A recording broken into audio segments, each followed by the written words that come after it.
As I said, only being distributed within the Olive program.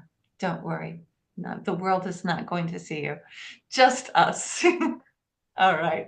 Welcome to week 2 of this mini Olive. We are focusing almost entirely on the IELTS exam. I will be talking about other things that are very important and helping to build our vocabulary and grammar to increase our level, hopefully to the point where we can get the exam mark that we need. So welcome and welcome. Today we are going to be talking about and experiencing the listening exam, and we'll start our work on writing task 1. There are 2 tasks for the writing test, and we're going to take them each separately. Very important. Welcome, welcome. And so here on the second page, you will see my plan for the rest of these classes. So last week we had the exam overview, and we looked at techniques for the reading exam. And who can tell me, somebody can tell me, who can tell me what was the most important thing in the reading exam? What was the most important thing to focus on in the reading exam? What did we read first last week? Anyone in the chat? The chat up. Unfortunately, I didn't attend the last week. No, I know. I'm hoping that one of the other students will remember. And decide, do you remember? Well, okay, I'll give it away. We focus on Sorry, the I question. wasn't in class last week. I'm so sorry. Oh, okay. All right. Well, please do watch the recording of last week. The techniques for the reading exam are extremely important, and I do hope you'll join us for that. I also gave a lot of advice on building up your vocabulary and grammar as well, with resources to do so. So that's fine. Let's carry on. This week we're doing the listening exam, starting the writing exam task 1. Next week we will be working further on writing task 1, really building out. Wilfred, you're here. Excellent. Building up our skills on describing data and processes, and then starting our work on task 2, which is understanding the question and building it out. So let's stop the overview now and get started. So here we are on the listening exam. It's approximately 30 minutes long. If you're doing the paper exam, there's an extra 10 minutes to transfer your answers to the answer paper. If you're on computer, you can review as you're going, so they don't give you extra time. There are 4 sections of increasing complexity.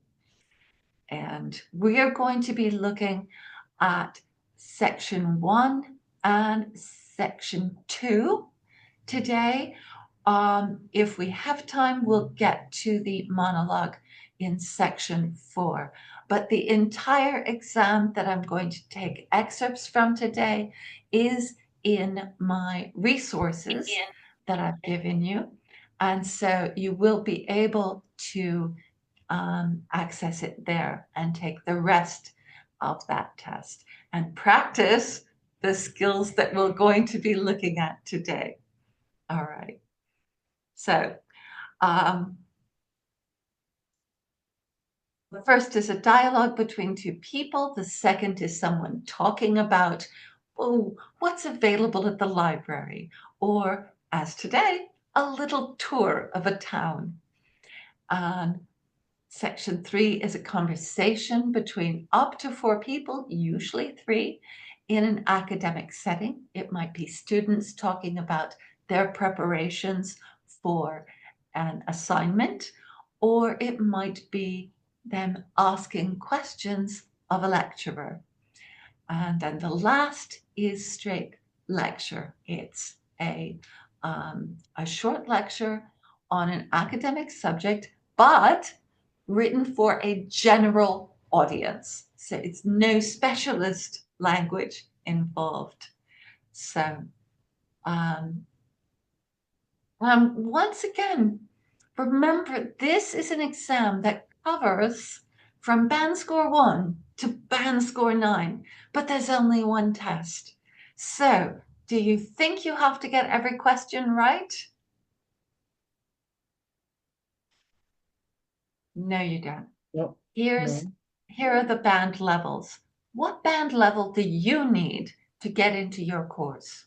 Are you looking to enter at a foundation level? So you do that extra year of preparation before university.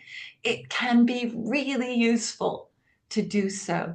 It gets you used to the way that UK universities operate, so that you go in your first year. If you do a foundation year, then your actual first year of your degree, you already know how things work and know what you're doing. So it can give you a lot of confidence. My son did a foundation year, and it really was a huge help for him. So if you're looking for that, 5.5, perfectly fine. Look at that. If he had been taking the IELTS exam, how many questions would he have to get correct? Just 20. half. Yeah, just half. Okay. So one of the big and important things on this exam is taking a deep breath and letting go of what you can't do. So often in exams, we get so worried about that thing that we can't do that everything else leaves our brain. And then finally, you're just sitting there looking at perfectly simple questions you could have answered, but your brain is just blank. Now, there is a piece of magic. I'm going to tell you every week what this piece of magic is. There is a switch that will turn your brain back on. And that is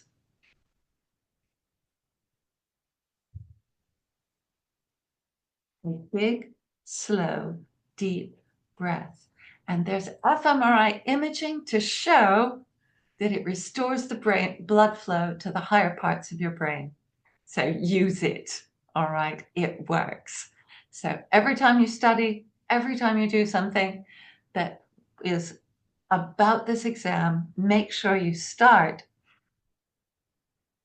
with a big deep breath, because we want to turn on all that exciting higher functions in our brain so we can do it.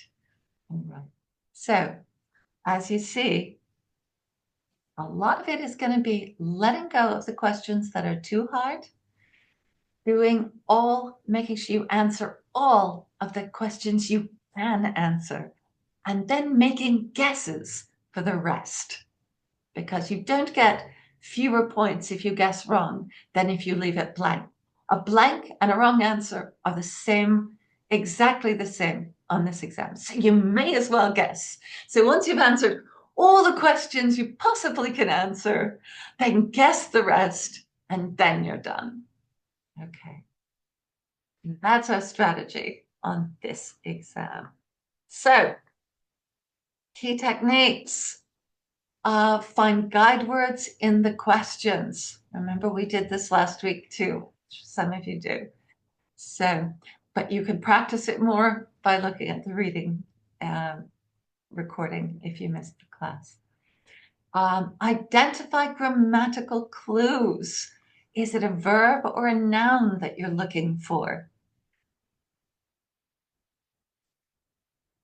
Practice targeted listening. So when you listen to a news article or just put the radio on, a news program, and see if you can hear whenever they say a number and try and write that number down. Just listen for numbers. See if you can recognize them. that sort of thing. Give yourself little tests like that, little challenges to help practice that focused listening. And listen forward. The vast majority of answers in the listening exam come in the order of the recording. So if you hear the answer to question 2, start listening for question 3. If you hear the answer to question 4, but you didn't get the answer to question 3, write down 4 and listen for 5, because 3 is gone. Don't worry about it. You can guess it later. You might, if you keep listening, get it through context, right? The worst thing that can happen, the one terrible thing that can happen in this class, in this exam, is losing your place, where you can't tell what is the next question you're supposed to answer. Okay? If you lose your place, you don't know where you are, then you don't have the ability to listen for the answer anymore. So it's very important always to listen forward. If you hear number 4, you're listening for number 5. If you hear number 6, you're listening for number 7. Okay, always listen forward. The questions that went before number 4, numbers 1 to whatever, they'll take care of themselves. You can always guess at the end. Always listen for. So we'll have a chance to practice that in just a second. So the other thing that's very important in this exam, we looked at it briefly in the writing exam, it's very much the same, are the instructions. You've got to be careful with the instructions. If it says, write no more than 1 number, that means that's it. You must write a number and that is it. No words, no articles, nothing, just a number, okay? If it says write no more, I'm very bad at highlighting things. If it says write no more than 2 words, the options are you could have an answer that's 1 word, you could have an answer that's 2 words. So it could be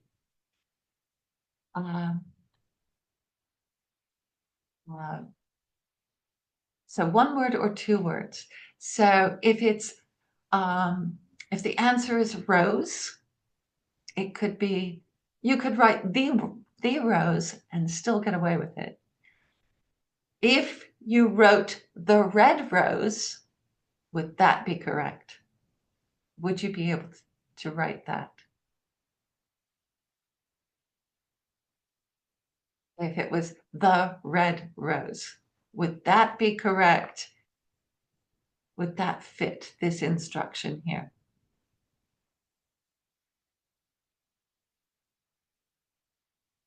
No. 3 words. Even articles count. So if you need to put that color in there, you would say red rose. Okay. But if you put the red rose, that would count as 3 words because the article counts, right? So, and often you'll find something like this, and there's a lot of options with that. If it says no more than 3 words and or a number, you could have 1 word, 2 words, 3 words, 1 number, a word and a number, 2 words and a number, or 3 words and a number. Okay. So it's very important to read the instructions and check that when you write your answer. Okay. I know I've made it sound complicated. It's easy once you start to practice it. Always people are asking me for, the first thing people ask me for is how do they do time management? And the answer is skill management. Your time management equals your skill management. The more you practice, the faster you will get. and there's no shortcut around the skills. The skills are necessary for accuracy. Time management equals practicing those skills until you're fast at it. Okay? And that is like going to the gym. It's a muscle you can build.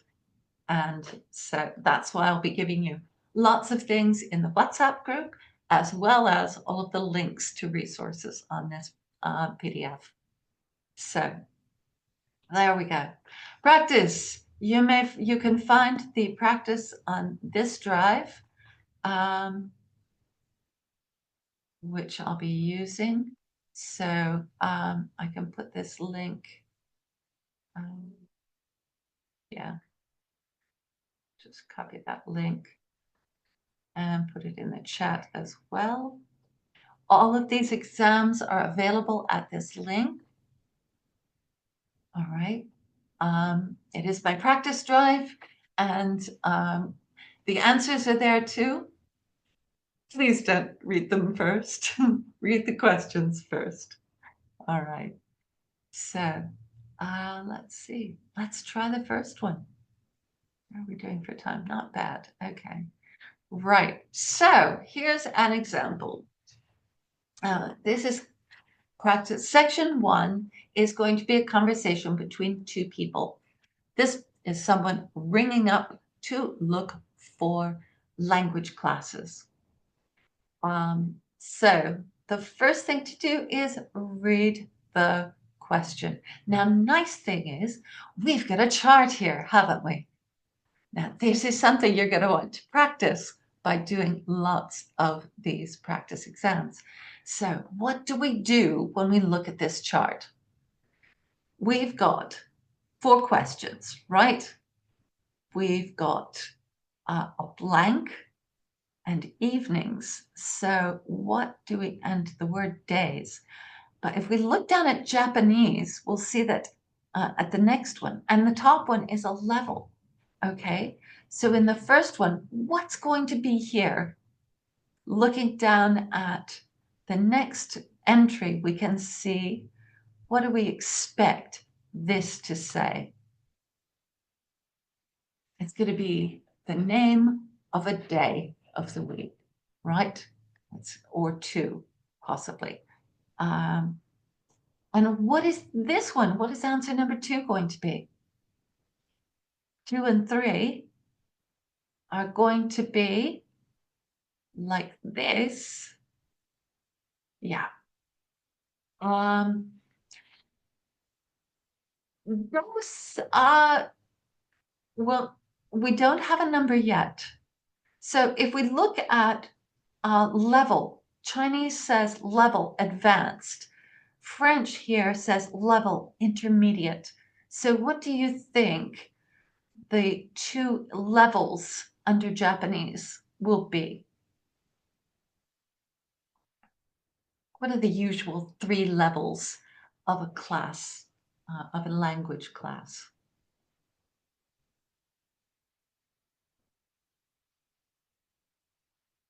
What are our options? So there's going to be beginner, right? Intermediate, Intermediate, and advanced. exactly. So we've only got 3 options for question number 2 and question number 3, right? We have 7 options for question number 1, because that's a day of the week. How about number 4? So if Chinese is some evenings, Japanese is in the mornings, what do you think this is going to be? It's going to be, if one is evenings and one is mornings, what are the options for this? Yes, it could be afternoon, evening, or morning. So we've only got 3 options that this will be. All right. So look at that. What do we know to listen for now. Okay, so because we've looked at these carefully, we know we're listening for days of the week. We're listening for either beginner, intermediate, or advanced, right? And down here, we're listening to exactly morning, afternoon, evening. Okay, so we've got 3 options for that one, 3 options for those two, possibly 7 for that day of the week. So we know exactly what we're listening for. And this is how this works. When I say, listen to read the questions, understand the questions, and look at how much we've been able to deduce. Look at how much we've been able to figure out just by looking at the question. Right, let's listen. As soon as I get this to do it. There we go.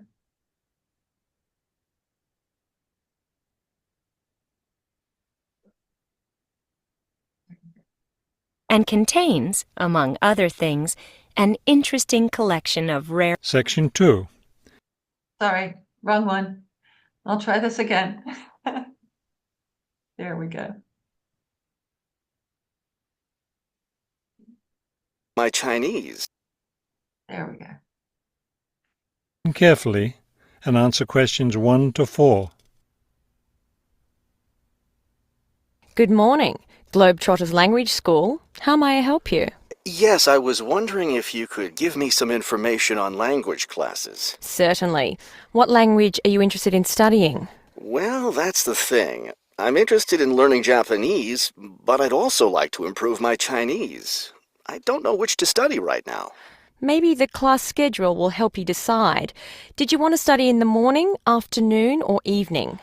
I work in the evenings, so mornings or afternoons would be best. Then that decides it for you. We offer an advanced Chinese class, but it meets on Wednesday and Friday evenings. I couldn't do that. When do the Japanese classes meet? We have beginning Japanese on Tuesday and Thursday mornings. No, wait, that's intermediate Japanese.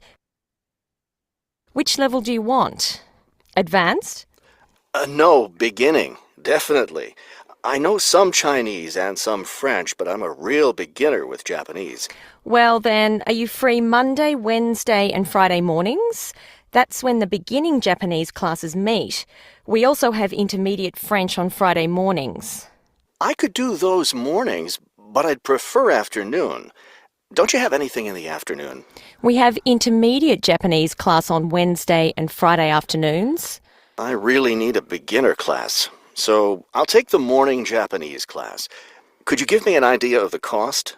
What would be the tuition for the Japanese class? Before you hear the rest of the conversation, you have some time to look at questions 5 to 10 on page 5. So, what did you hear?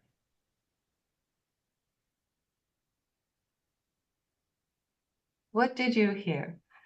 When is the advanced Chinese? On Wednesday and Friday? Mhm. And what level of Japanese is on Tuesday and Thursday mornings? Intermediate? Good. And what day, what level is on Monday, Wednesday, and Friday mornings? This was beginning, I think. Yes. And when is the French class on Fridays? Did you hear that too? I think it was on Wednesday. Yeah. Oh, it was we needed the time of day. Sorry. So it was morning. Okay. Well done. Very well done. How did everyone do? What do you think? Would you like to hear it again? Yes. In the exam, you only get to hear it once, but we're not in the exam right now. We get to do what we want. So let's listen again and see if you can spot each of them. I'll try and pause it when we get to specific answers. Come on, I'm trying to get it to start at just the right point. Yeah, that'll do. Carefully and answer questions 1 to 4. Good morning, Globetrotters Language School. How may I help you? Yes, I was wondering if you could give me some information on language classes. Certainly. What language are you interested in studying? Well, that's the thing. I'm interested in learning Japanese, but I'd also like to improve my Chinese. I don't know which to study right now. Maybe the class schedule will help you decide. Did you want to study in the morning, afternoon, or evening? I work in the evenings, so mornings or afternoons would be best. Then that decides it for you. We offer an advanced Chinese class, but it meets on Wednesday and Friday evenings. I couldn't do that. Okay, did you see that? Yes, That's Wednesday the and answer Friday. to question 1. When do the Japanese classes meet? We have beginning Japanese on Tuesday and Thursday mornings. That was question number 2. No, wait, that's intermediate Japanese. Which level do you want? Right, so that was Advanced? all right. So did you hear how they gave you 2 answers for that? She corrected herself. That's how we get the intermediate. No, beginning, definitely. I know some Chinese and some French, but I'm a real beginner with Japanese. Well then, are you free Monday, Wednesday and Friday mornings? That's when the beginning Japanese classes meet. Okay, so that's where she tells you number 3. We also have intermediate French on Friday mornings. And that was the answer to question 4. Okay. Could do those mornings, but I'd prefer afternoon. Don't you have anything in the afternoon? We have intermediate Japanese class on Wednesday and Friday afternoons. I really need a beginner class, so I'll take the morning Japanese class. Could you give me an idea of the cost? What would be the tuition for the Japanese class? Okay. So there we go. It can be complicated. They will change the information. Sometimes you get a recording of people making an arrangement, at which point an arrangement to meet. So that can be complicated. They might give you many different times and days, but you've got to listen for the one that they decide on. So it's good to be careful for wrong information may be given as well. It's a challenge, but it's a skill, and I know you can get there. Do we Yeah. see the question before the sorry? Do we see the question Absolutely. before listening? Yes. Yes, you see the questions before the recording. Okay. Let's try the next one.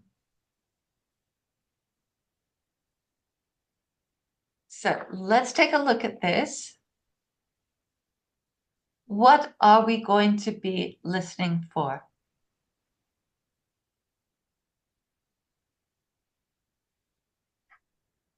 Do you think Numbers. is going to be?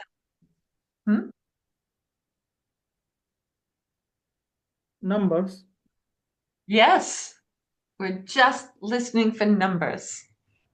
And then down here, we're going to have 2 questions that tell us how to register for the class. Students can register for class by visiting blank, and blank is in charge of student registration. So the visiting blank, what do we think that might be? Where do you think you might register?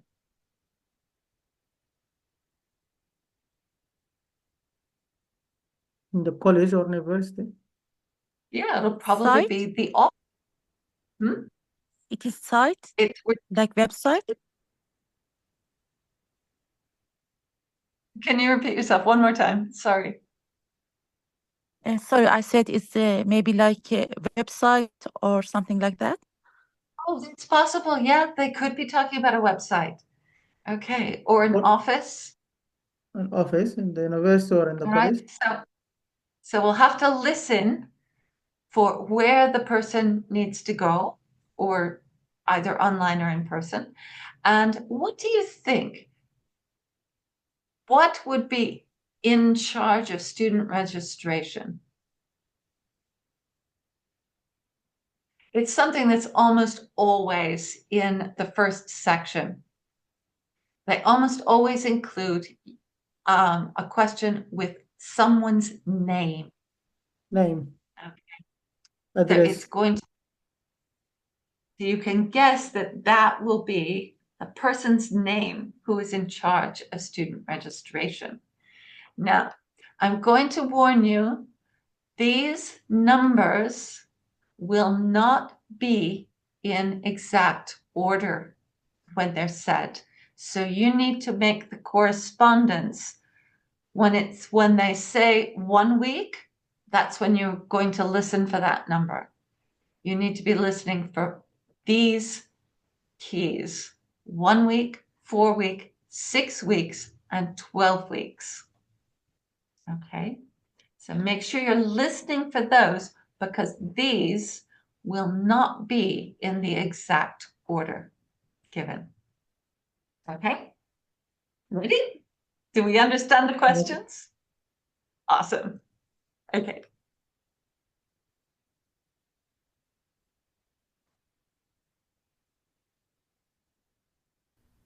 Now listen and answer questions 5 to 10.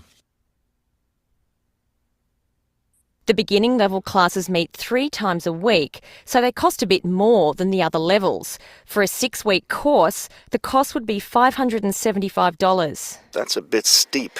If it's hard for you to pay that much, you could sign up for just 4 weeks of class and pay $410, or you could pay for 1 week at a time at $125 a week. That comes out to be much more expensive once you add up all the weeks. That's true. You can save money by registering for 2 levels together. For example, pay for your beginning and intermediate classes now, and you'll get 12 weeks of class for just $1,050. That's not a bad deal, but I can't come up with that much money at once. I'll just pay for the 6-week course. Fine. That class begins next week, so you need to register right away. Can't I register over the phone? No, I'm sorry, we don't take phone registrations. What you'll need to do is visit the school office today or tomorrow. Bring a cheque for the tuition and a photo ID. Is that all? Yes, we'll give you a registration form to complete, or you can save time by visiting our website and downloading the form there.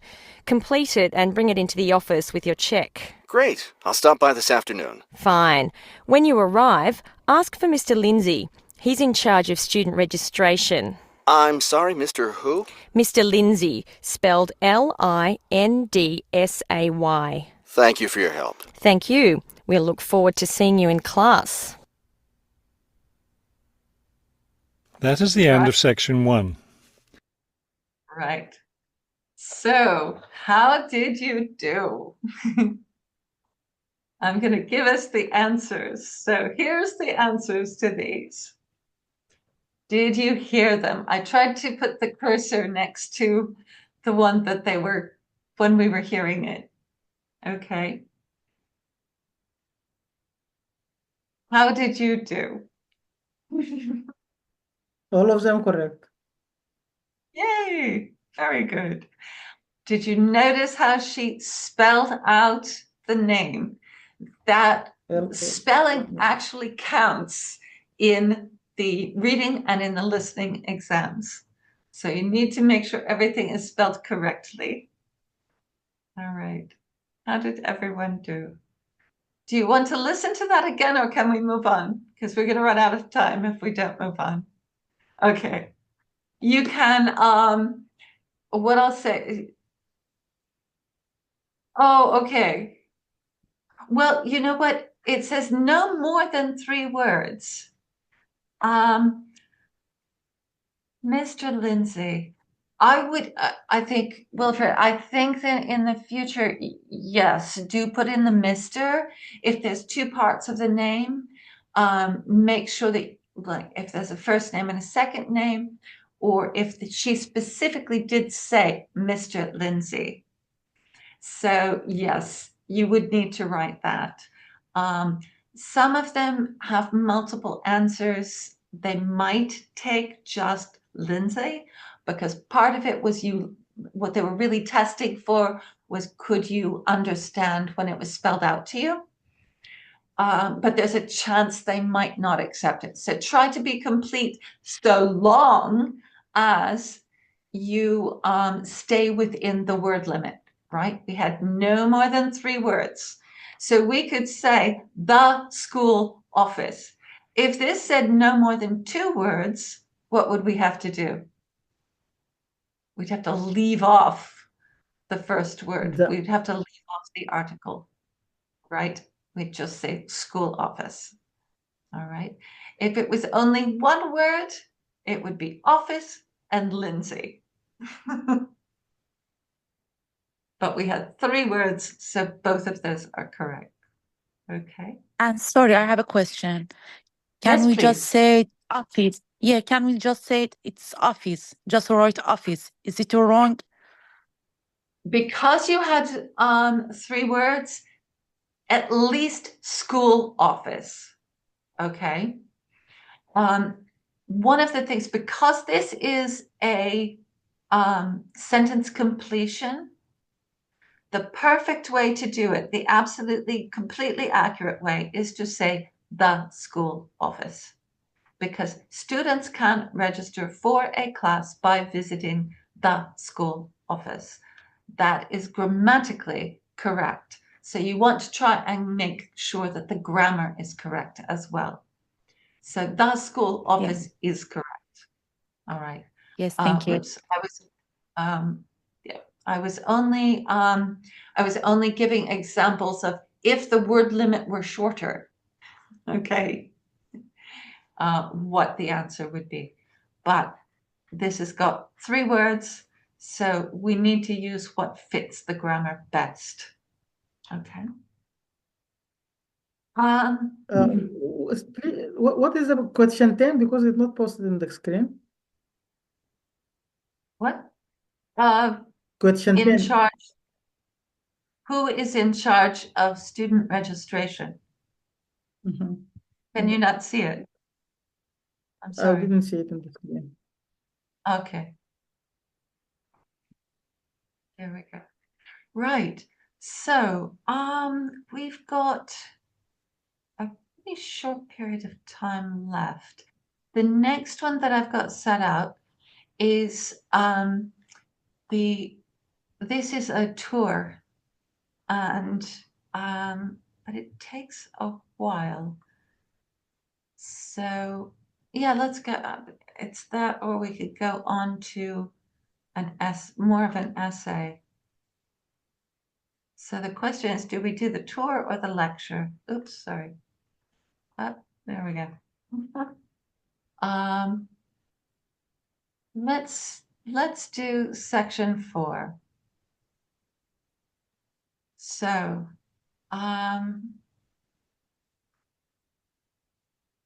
yeah, okay. I'm wasting time being indecisive. Let's go ahead and do the next one that I was planning originally. All right. So this one is a very special one because it is a map. All right. So once again, we're going to look at the question to see what we're listening for. So this is an example of someone giving directions. Okay, so we're going to have a starting point, and when you get a question like this, it is very important to listen carefully and make sure that you, with your finger or your cursor or whatever, whether it's paper or computer, that you follow where you're being directed to go. And that's how you keep from losing your place. Right? So, very important. So I will be moving the cursor where the directions are. So we've got 5 things to find. She's going to tell us where the bookstore is, where the cafe is, where the souvenir store is, the art gallery, and the harbor park. So we've got 5 things to listen for. And let me go to, yeah, there we go.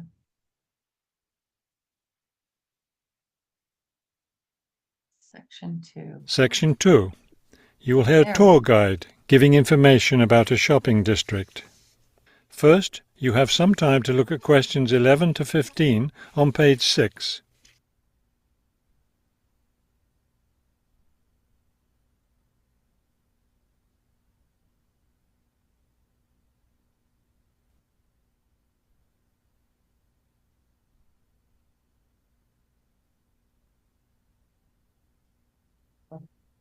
I forgot to give that. So this is actually the time you will have on the exam to look at this question. As you listen to the first part of the talk, answer questions 11 to 15. This afternoon, we'll visit the city's shopping district. Several blocks in the area are closed to car traffic, and I know you'll enjoy walking around there. I'd like to give you an overview of the district now, since you'll be on your own once we get there. You'll see on this map here that the shopping district consists of 2 streets, Pear Street, which runs north and south, and Cherry Street, which crosses Pear Street right here. Let's start our tour here on Pear Street, where the star is. This star marks the Harbor View bookstore. It's very popular among locals as well as tourists. You can buy a range of books of local interest, as well as a variety of magazines and newspapers. It's directly across the street from the city library, which is also worth a visit.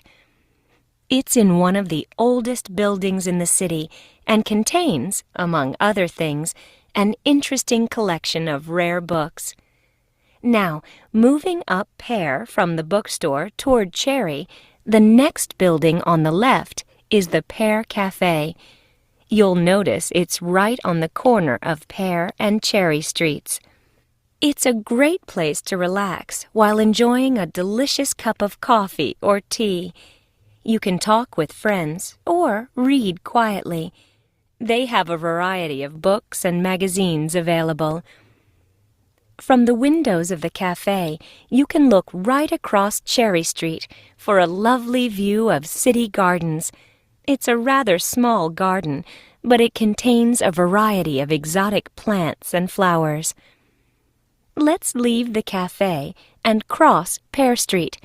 On the opposite corner, we're at Caldwell's clothing store, which you might also want to visit. They sell both men's and women's fashions from countries around the world. Continuing down Cherry Street, the next building on the right after Caldwell's is the souvenir shop. Stop in here to get maps and books about the local area, as well as T-shirts and postcards with pictures of the city. Now, we cross Cherry Street and we're at the art gallery, one building down from the corner. Here you can see, and of course purchase, many fine paintings and sculptures by local artists. Let's keep going down Cherry Street toward the harbor. On the left, right after the gallery, is Harbor Park. It's a lovely place, and it's certainly worth spending some time there. Before you hear the rest of the talk, you have some All right. How did you do? How did you do? I've done this so many times and I still got confused. Let's look. Let's see. All right. Did I miss one? Yes, I did. I knew I was messing that one up. Oh, dreadful. Okay, so shall we listen to it again and make sure that we get it right? So, I forgot. I don't know how I managed to get scrambled there, but I did. Is that awful? And D shouldn't be there at all. Oh, how did you do? Did you do better than I did? We all got A. That's our starting place. Let's listen again and try not to get messed up. Did you get most of them correct, Entisar? One That's mistake. How did you do? Yeah, I It's did. really Yeah, it was just one mistake. Oh, very okay. good. Well done, you. Excellent. Probably better than me. Right. So let's try. Shall we listen to this one more time? Yeah, please. Okay, good.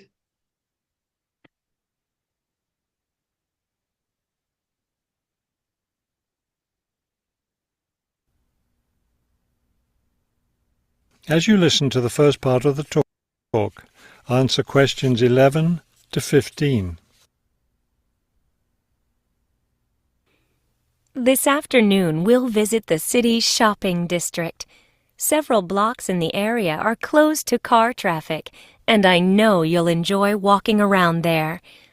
I'd like to give you an overview of the district now, since you'll be on your own once we get there.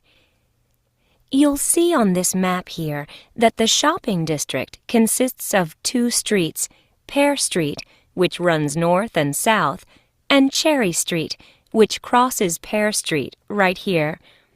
Let's start our tour here on Pear Street, where the star is.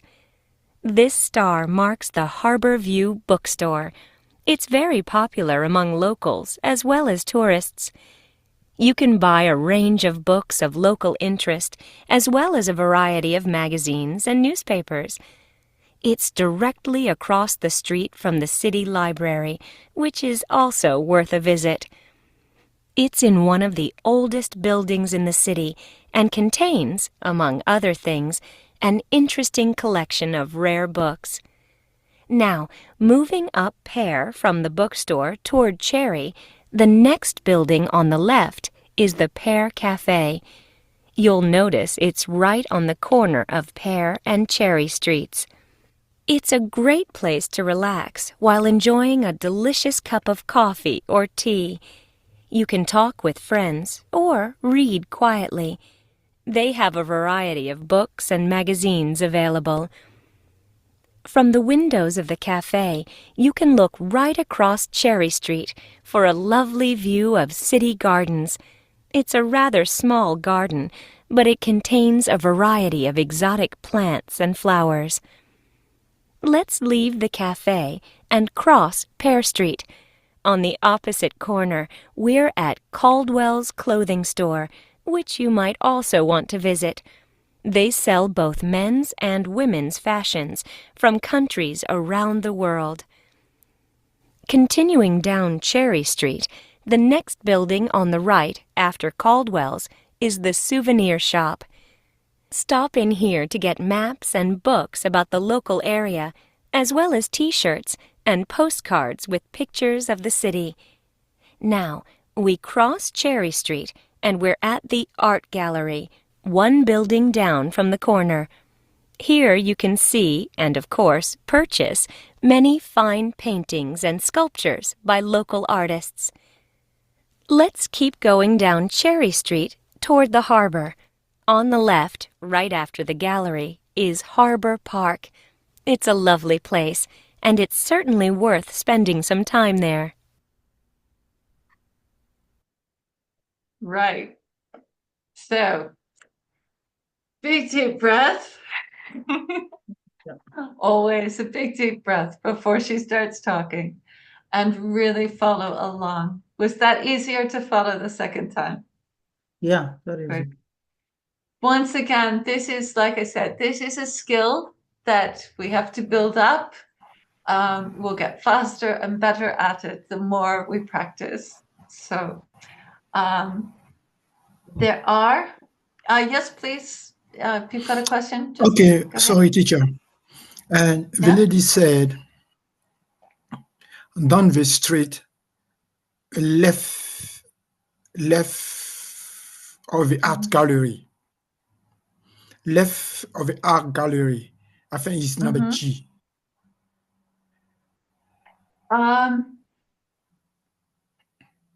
Oh, no, because if Left. you're facing this direction, right? Okay. If you're walking this direction, then Okay. Okay.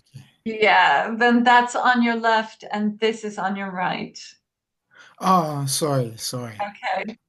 Yeah, that's all right. No, this is why practice is so important, because you don't want to go into the exam and have that be the first time you've ever seen a question like this.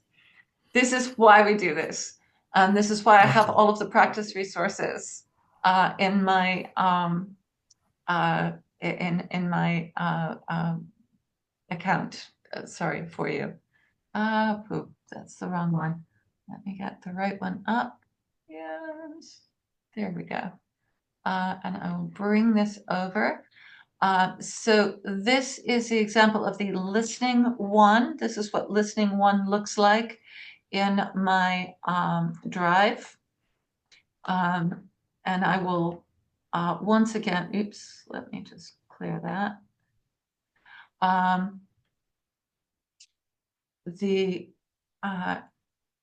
Yeah, in my Google Drive, I have, oops, sorry, I shouldn't have that up at all. Sorry, I had the, so in the Google Drive, the IELTS practice file I've given you links for. I'll give you another link in the chat now. So share, copy link, and I will give you that in the chat again so that it sees it. So this file has got a set of six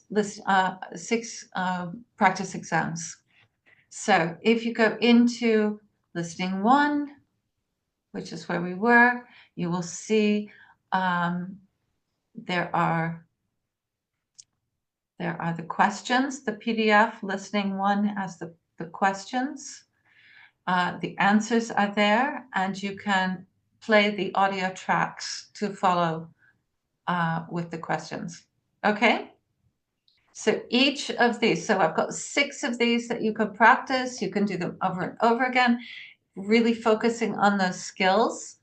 That's absolutely the best possible thing I can suggest. But I've got some more resources for you as well. So let me put that aside.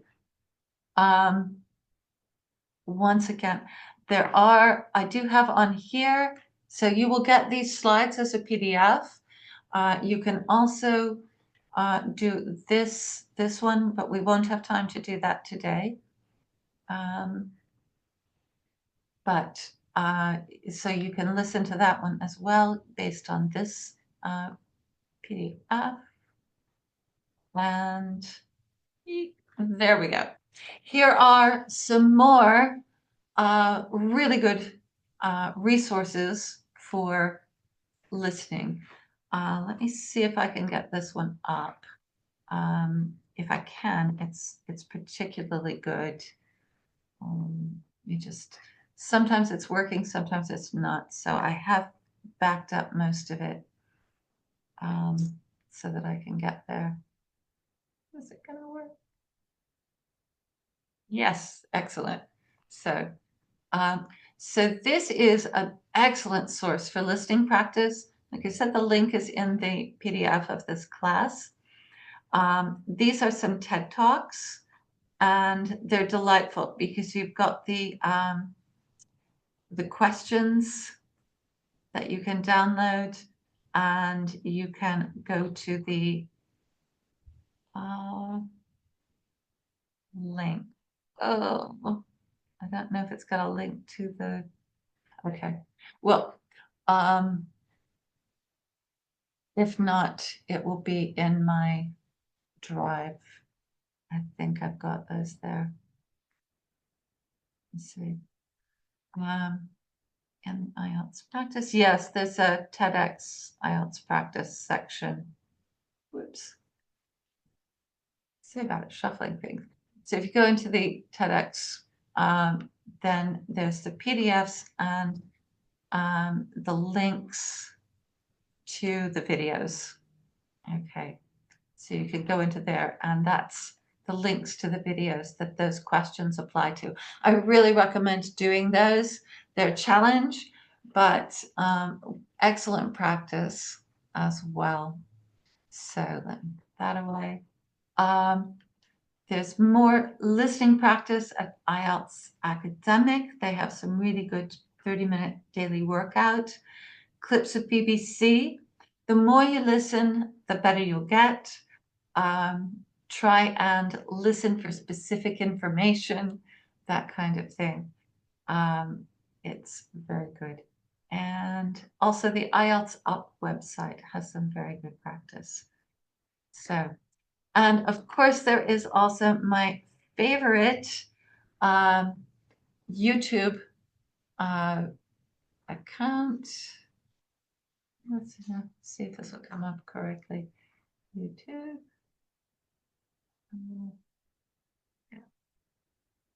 Oh no, that's the wrong way. But it gets me in. There we go. Fast Track IELTS.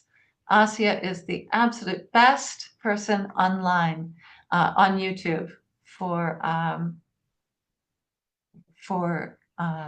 advice. She's absolutely fabulous. You could go into her playlists, and there will be a playlist for listening. Yep, there we go. Fast Track to IELTS listening. Welcome to the Highly recommend her playlist. She provides you with opportunities to practice as well. So lots of opportunities to practice. How do we get better at anything? Lots of practice. So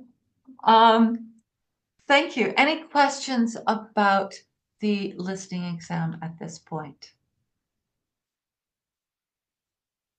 Have any questions, any further questions about it? So hopefully that's enough ways of practicing. I will give you some challenges in the WhatsApp group. If you're not a part of it yet, then join up. So what I'm going to do is pause the recording for Zoom recording. Welcome back. I hope you got a cup of tea or a glass of water. And off we go on the second half of today, which is the writing exam task 1. Now, the writing exam has 2 parts. First is a presentation of data. Everyone looks at 150 words and says, oh my gosh, that's so much to write. I have to start writing now. I'm going to show you why that won't work on this exam. So the first task 1 is a presentation of some visual presentation of data. It might be a graph, a chart, a table, a map. It could be a process diagram. It's going to be data in a visual form.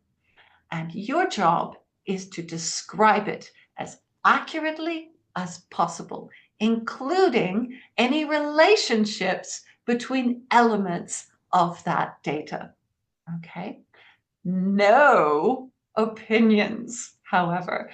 Don't speculate about the cause of that data unless it's shown as a causal relationship in the diagram. Basically, you're describing the data that's in front of you. The lovely woman who taught me how to teach this said the perfect task 1 essay could be handed to someone who's never seen the diagram before, and they could draw it from your description. Okay, so you've got to pretend you are writing for someone who cannot see the data that you are describing. Okay, so the second is an opinion essay, and we're going to cover that next week, or at least start. But let's look at our data description. There we go. Here are some of the possibilities. This is a process flow for cement and concrete production. This is a table with a bunch of numbers on it. This is a flow chart. All of these are possible, okay?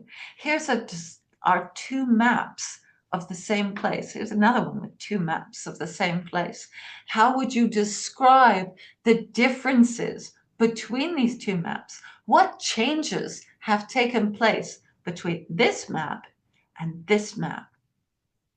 And of course, the best and easiest and most common are the graphs.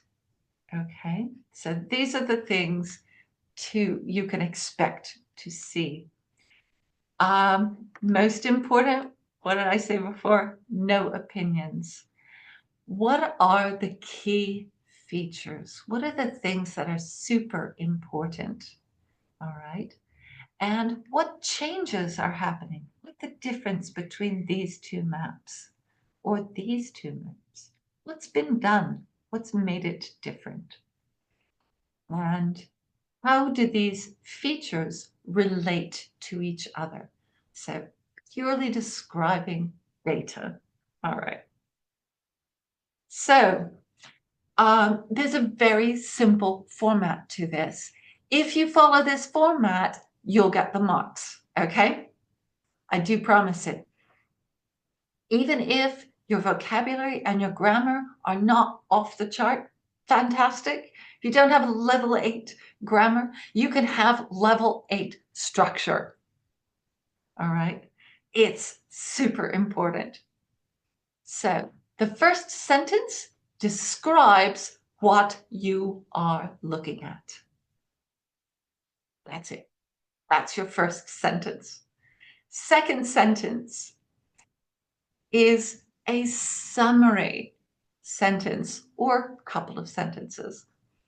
And it should, and this is the only time I'm going to say always use this word, always use the word overall. Why? Because it will remind you that this is your summation of the data that you see. All right. This is your important points. This is you analyzing what you see in front of you. That's super important. And what you want to do in that overall is say 1, 2, 3, 4. These are the main points and they are related in this fashion. That's what your overall should say. The main paragraph is where you give the evidence for that statement.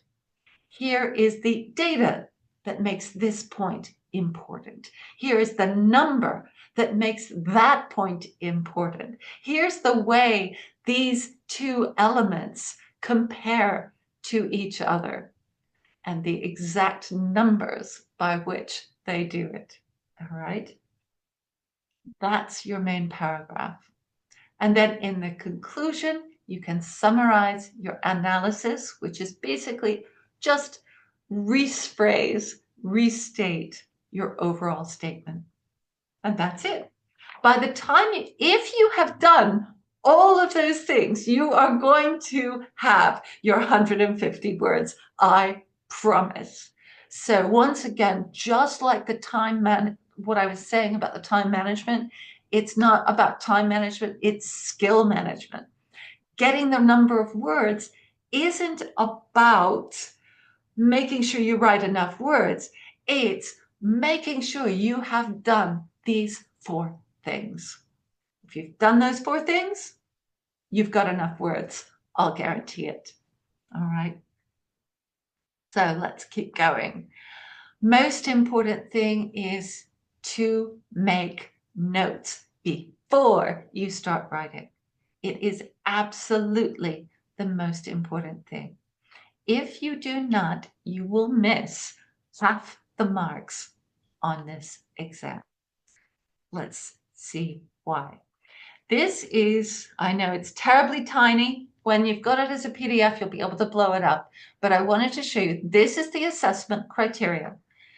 It's task achievement, coherence and cohesion, lexical resource, and grammatical range and accuracy. Oh, don't they use the worst terminology? Task achievement. Did you do the whole thing? Did you understand it and complete it? All right. Coherence and cohesion is everything in an orderly manner, written in an orderly manner. Lexical resource, that's your vocabulary. That's all it is. How's your vocabulary? Do you have enough words to say the things you need to say about this topic? And grammatical range and accuracy, yeah. So what do we learn from this? Why do I bother putting this big chart up?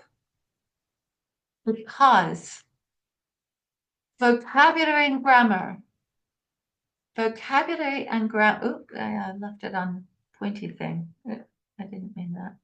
Let's go back. Let's do scribbly. Right, here we are. Grammar and vocabulary are only half your mark. Here's the other half.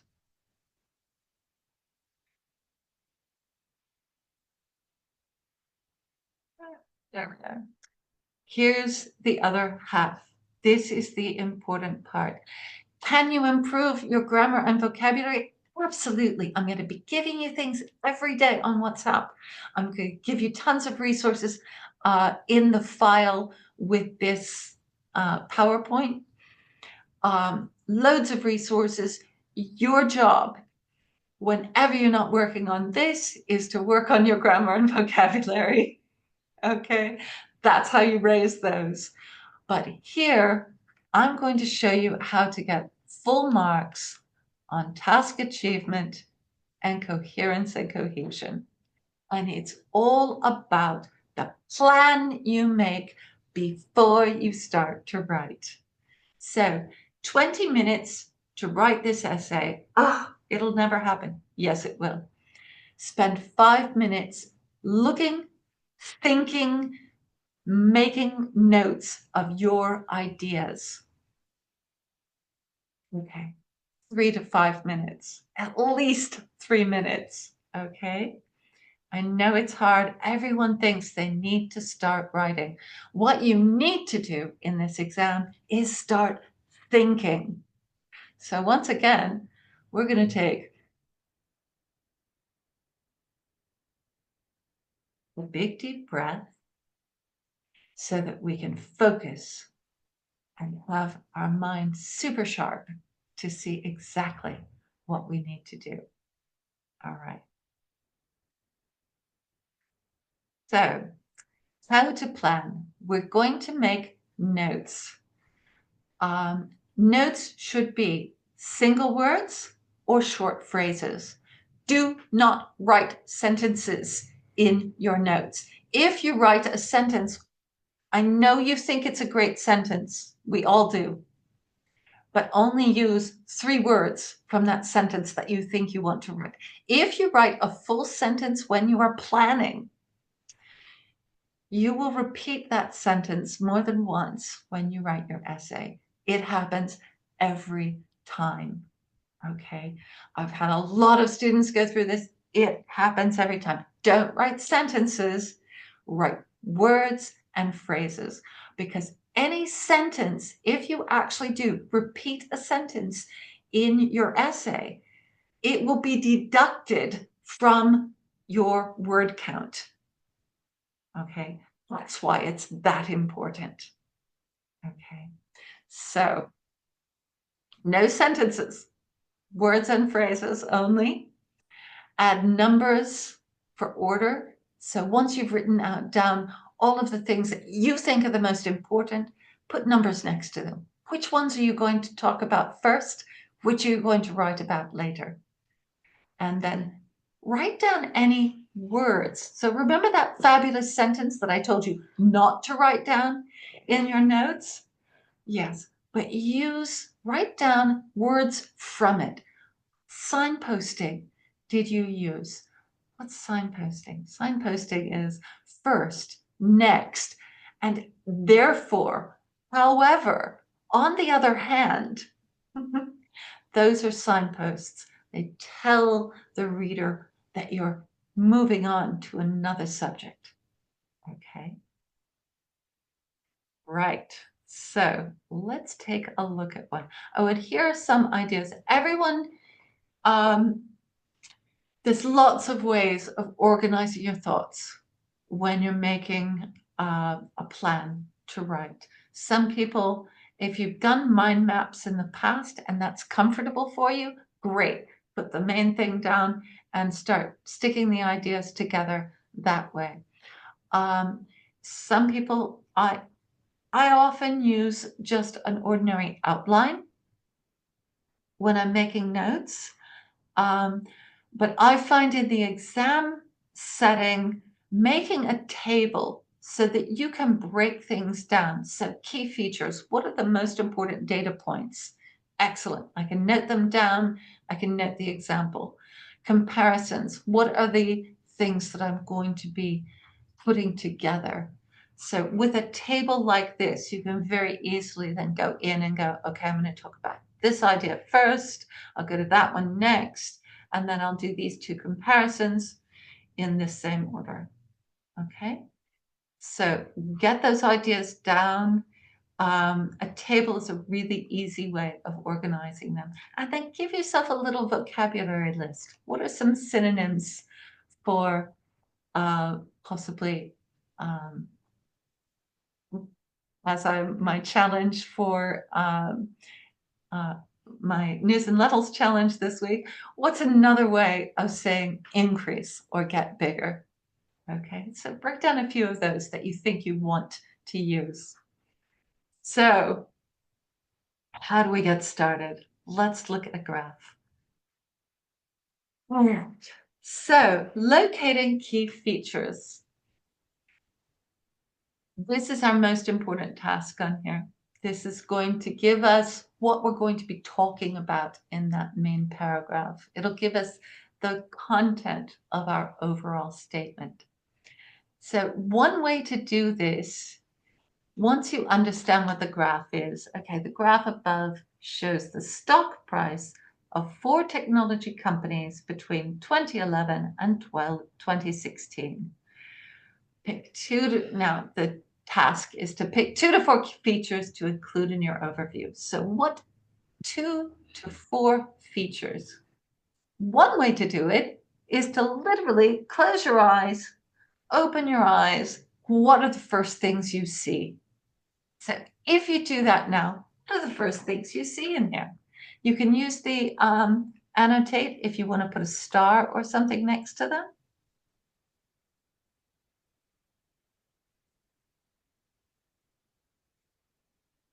Open your eyes on this graph. What's the first thing you see?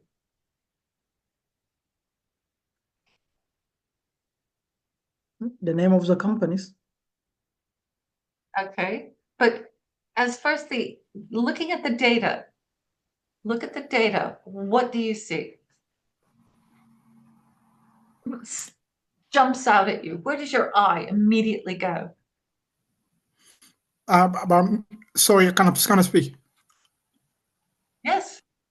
Okay, the yellow bar. First thing I see, the yellow bar. Exactly. It's the first thing. What's the second thing that you see? The green one on the right, 2016. Yep. And what's that green one doing? We've got that Increase. line going up, don't we? Exactly. Yes, the green one was the next one. Okay. What's the next thing that catches your eye?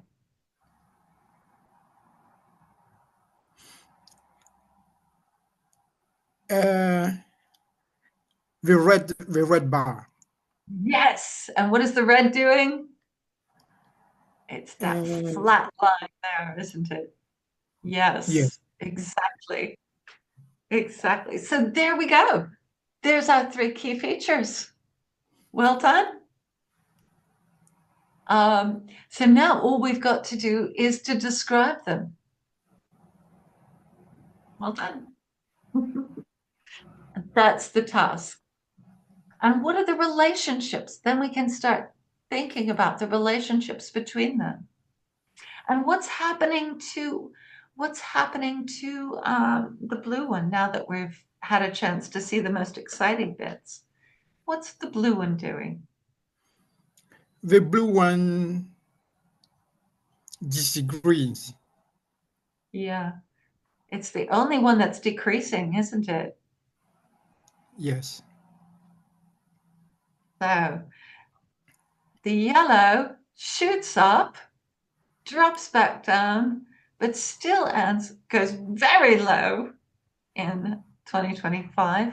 Here, I'll change my color to yellow. And we've got that to describe. We've got that to describe.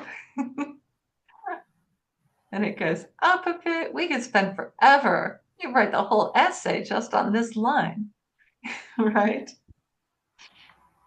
So now we have our data. Okay, so now we've got our ideas and our data. Right. So this is what we need to put into our little table. I can do that now. Yeah, go ahead and do that. So close that for a second. Yeah, please speak. So teacher, I'm reading something like pick between 4 key features. So when you say 2, 4, what does mean? Good to four.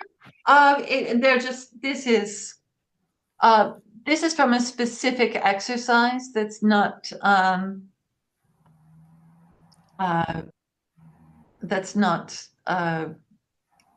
part of this. This was just an essay. I should probably clip that out. But they're just asking you to find 2 or 4. So which of all of these features that we've seen, what are the ones that you want to talk about? Okay, things you need between 2 and 4. I would say 4 is good.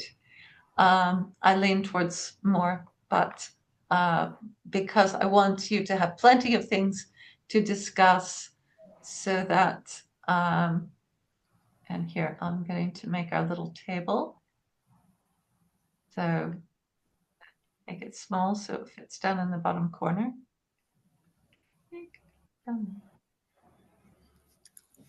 There we go. Pop that down there. So we've got, yellow switch. So we've got apple, right? And our important points are what years are really exciting. So we need to make sure that we put in 2012. And so, and then the other thing that's important is that you see how it's a little bit below 5,000 in 2011. So I would say ends, but it's above 5,000 in 2016. And what do we describe something that moves rapidly up and down? Fluctuating. When we're talking fluctuation, good, good. So we could say that Apple was the least stable, the most volatile, lots of wonderful words we can use for that. Whereas, which one is the gradual? So we've got Facebook, we've got, but how would you describe, what are some of the words you would use for that line? What do you think? It's an increase? Yes. What kind of an increase? Positive increase. decreasing, Developing. So or high, gradual, gradual, yeah. yes, gradual increase. Strong increase because it's a substantial increase each period, each time. Yeah. These. Nope. Just. I'm going to give us some more space. We're going to end up with a great slide here Yes, with all thank of you. these. Yeah, there we go. So, there we go. Hello? So, excellent. We've got a strong gradual increase. We could even probably work out the amount each year. So we could say that it averages, average increase over time. What's the next one? What's exciting about blue? There was Yahoo. Yahoo is decreasing. what? Yeah, decrease. Strong degree, decrease. And what makes that particular on this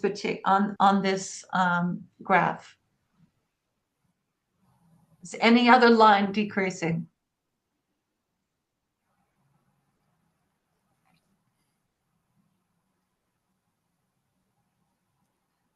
You see how that's important? It's the only one that's actually decreasing. Because even with its Yes. volatility, Apple still ended higher than it began.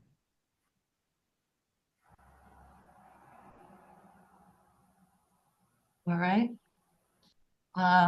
So let's do one more and pick up the last one. And that would be Google. So what did Google do? Stable. Yeah. Stability. Constant.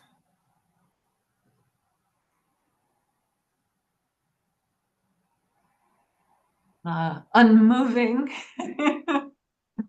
Unmoving. Stable, Giving the constant, same, variation.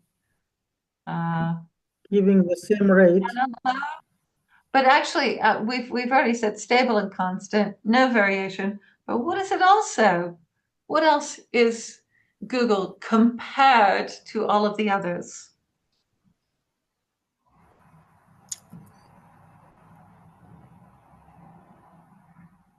Lower. Yes. Or the lowest Lowest. value of The all lowest of them. price.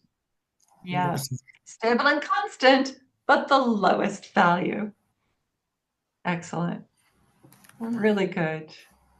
Okay. So I'll clean this up a bit before I publish the PDF. But anyway, so what do you think? Have we done a good analysis? Could you write 150 words on this? By the time you have described the graph, so just describing the graph, if we do that, let me do that in the chat. Yeah. So the bar graph illustrates, because we have to, so take this first sentence here. The graph above shows the stock price of 4 technology companies between 2011 and 2016. All right, so we need to take that description and rephrase it. So here's where our synonyms become really important. So I'm going to say the bar graph illustrates the stock values of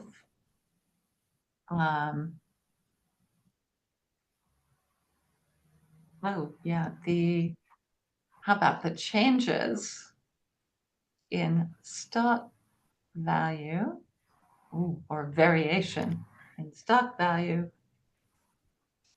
of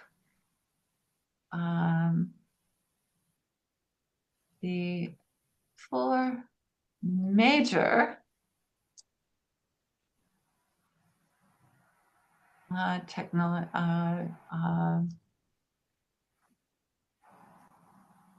Google, Apple, Yahoo, yeah, high tech. We don't want to say Gigantic. technology. High tech company businesses. So instead of companies, I'm saying businesses. It's not possible to use the same sentence as an introductory sentence? If you copy that sentence exactly, the words will not count in your word count. Okay? So you have to restate it. You have to use synonyms. Okay. This is your first challenge. Starting with Is it possible to use the word? oh,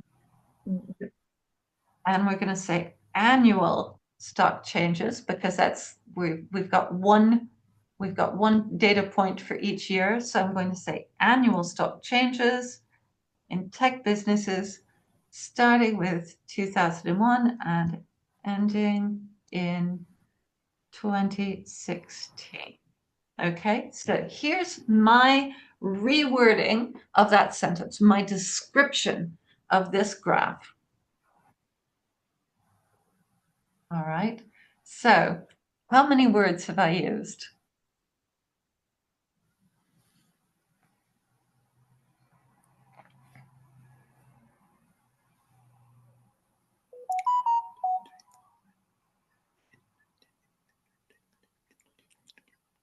That's 24 words out of 150. Okay. Yes. That's 24 words out of 150. All right. The words will take care of themselves.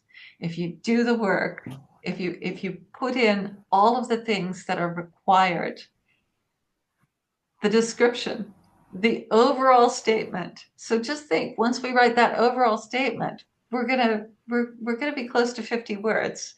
That means we've only got 100 words left to do all of the rest of the work. All right. So if you fulfill all of the requirements of this, the word count will take care of itself. I promise. All right. I'm gonna unfortunately have to clear our lovely marks, but I'm sure you can find them again. And I do want to, I'm going to, let me see if I can find a place to pop this on. Okay. I want to include it, but I'll find a way of including it afterwards. I'll rearrange the screen later, but before I send it out to you.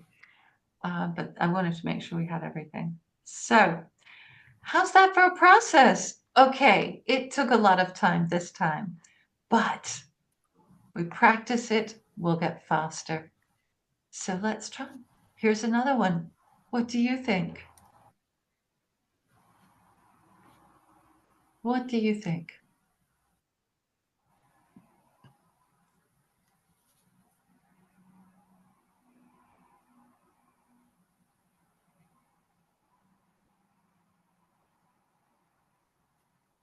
Don't worry about that. So we got our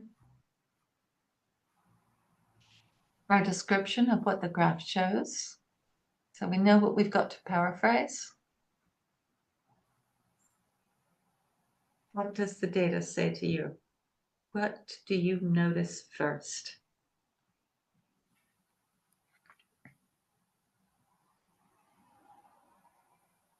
Feel free to use the annotate if you want to point things out on the screen.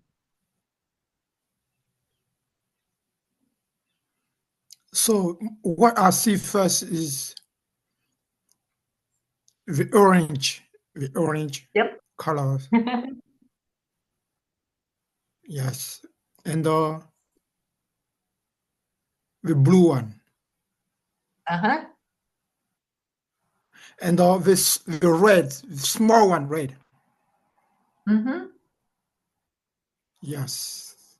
That's the three things I see first. Yep. Yep.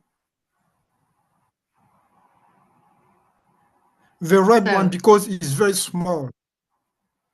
yes, it does stand out because it's quite small. All right. So with that, can you make a little chart that says what are the key features that what would you say about each of these?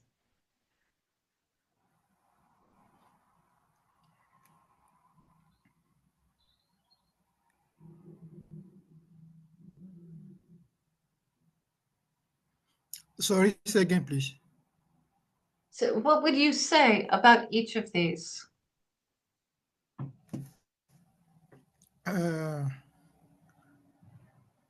and see if you can make some notes. Think of two words, two phrases that you would say for each of these. The first cycle is the orange is a quarter. Can you hear me? Mm-hmm. It's Okay, the it's first about a one, quarter. I see what you mean. Yeah, it's about a yes, quarter, and then it's about and what is quarter. it? Yeah. And how would you describe what it increases to? This is crazy. Is something like three quarter. Yeah. Or at least 2/3. If you think about drawing a line between those, it's almost. And here's where we get some wonderful words like roughly or approximately. Roughly. This is when you get to use these words because we can't tell. We don't have the numbers. So we can't say exactly, oh, it was exactly 1/4 and it became 2/3. But we can say almost or approximately or roughly or, okay. So these are the words that modify what we're saying so that we're not saying them strongly, we're saying them gently and with some hesitation. Okay, but that's great. You've absolutely wonderful. You spotted the main bits. So practice. Oops, that shouldn't be one. That should be two. Two. There's the blue. And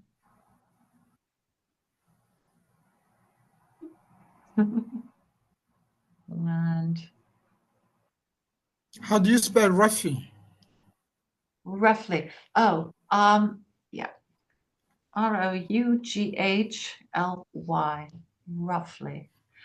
Oh, right. I need to give you guys another resource, which is the the Cambridge Online Dictionary. Absolutely genius place for learning these things.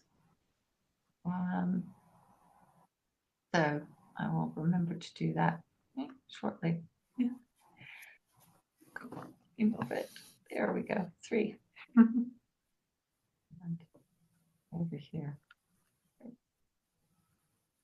3. So, and it's easy to see on this the relationship, the easy way of describing these, because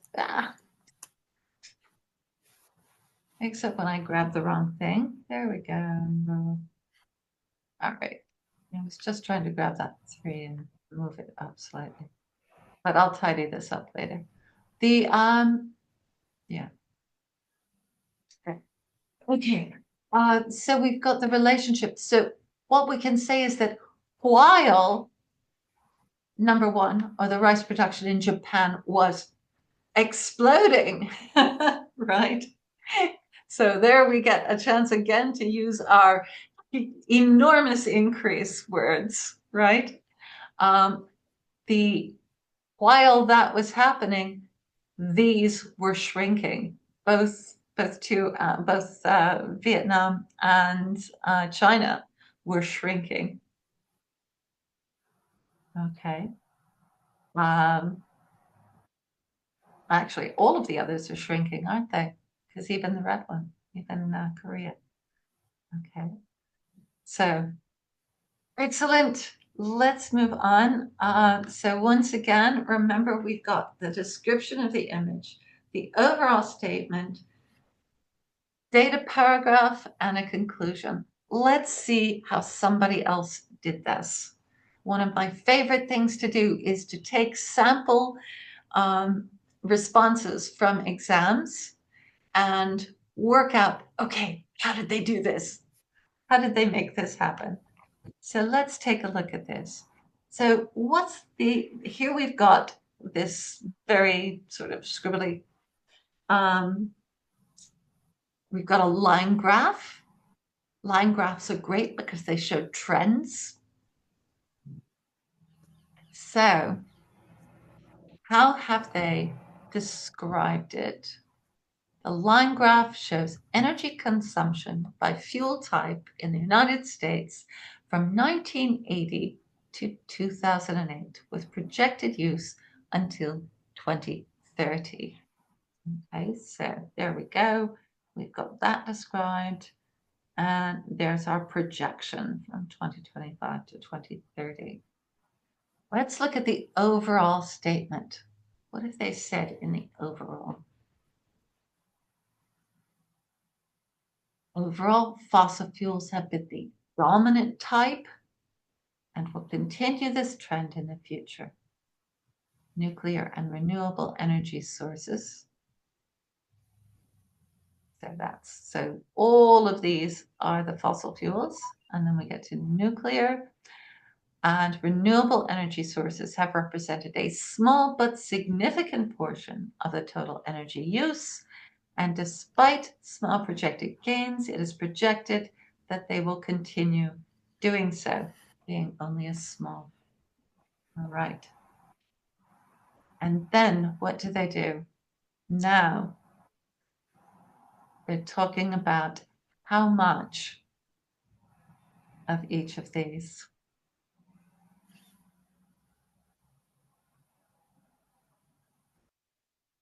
How much of each of these with actual numbers. So this is what I mean by bringing in the numbers in this paragraph. So I wanted to show you this so we could see it. Right?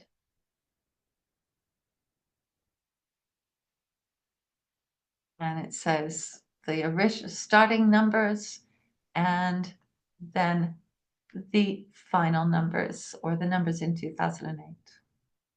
Okay. Note the word approximately. So reading some of these sample responses will also help you build your vocabulary in this area. And it's always best done in context. All right. So do you see how they've supported all of this analysis with data here? Hopefully. I'll give you some time to look at that.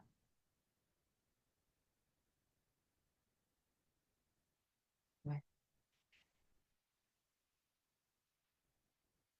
Then in the conclusion here,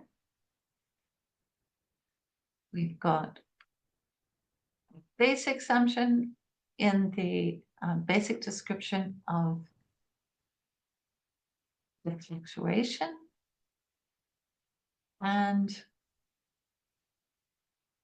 changes are expected. Okay, with slightly more detail than the overall statement.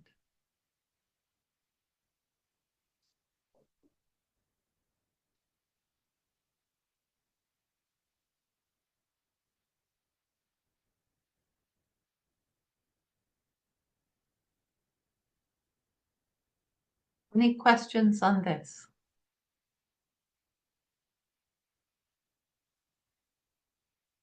Any questions on the structure of this essay?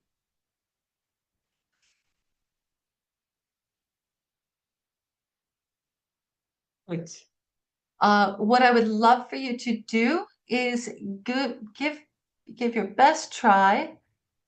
I would like for you to write one or more of these because practice makes comfortable. Try writing this essay and try writing this essay, right? You've got a model here that shows you how to accomplish it. We've talked about how to organize the information. All right. So give it a try and you can pop them to me either, well, you can certainly send them to me in emails. My email address is on this document and I'll show you that. So here's the resource page for this as well. And, oh, I don't have, okay. And I know my email address is on there somewhere. But so do bring to class next week at least one attempt at a task 1 essay. There's a lot of practices with sample answers. Oh, right. We're definitely going to IELTS Academic again. Let me show you that one. There's it. Yep.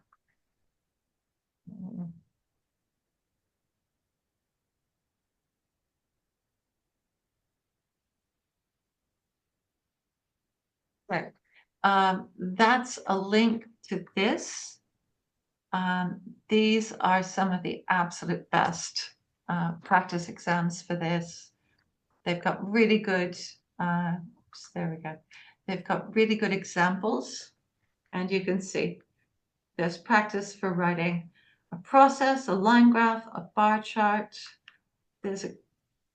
And so they're very good examples, and they're ones to work on. In my so those are excellent examples. In my oops, that's I need to turn that off anyway. Let me just close this. In the IELTS practice file, you will also find a wonderful describing lots of graphs to practice on. Okay, so it's in the same folder. It's this PDF right here. Okay, so highly recommend that you work your way through those as well. All right. There are also writing practices for the entire thing. These will have both task 1 and 2. So there are additional writing practices there. And yes, there are sample responses for almost all of these. So lots of opportunities to practice because what are we doing? We're trying to make that first 5 minutes the fastest we can. As fast as we can, we need to get to the point where we can write the essay. I'm going to show you one more place that I love dearly. One of my absolute favorite. This is my favorite online dictionary. It's the Cambridge Learner's Dictionary. And this is a great place.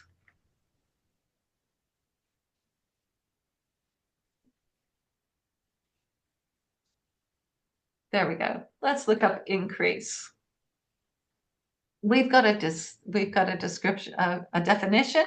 We've got some examples, right? And if we keep going, we should find its opposite. Okay. as well. And yeah, I'm going to swap this over to the Standard Dictionary. So that's the Learner's Dictionary. If we go to the Standard Dictionary, we get a little bit more in the ways of resources. So I'm going to put this one in instead. Let me put this one. It's got ads. Sorry about that. But it's free. So that's the good news. We have to put up with ads if we want it for free. So there's this particular word defined, but that'll bring you to this dictionary. There are also thesaurus for synonyms. And you can go into the thesaurus and get lots of synonyms. So it's a wonderful place to build your vocabulary. All right. So examples of that and more. Anyway, terribly sorry. So I've run the limit. Thank you very much. I hope this has been helpful. And yeah, so I look forward to seeing you next week. We're going to do some more targeted work on task 1 and then start on our opinion essays next week. So thank you so much for joining me. Thank you so much. I'm going to end the recording now, but I will keep taking questions.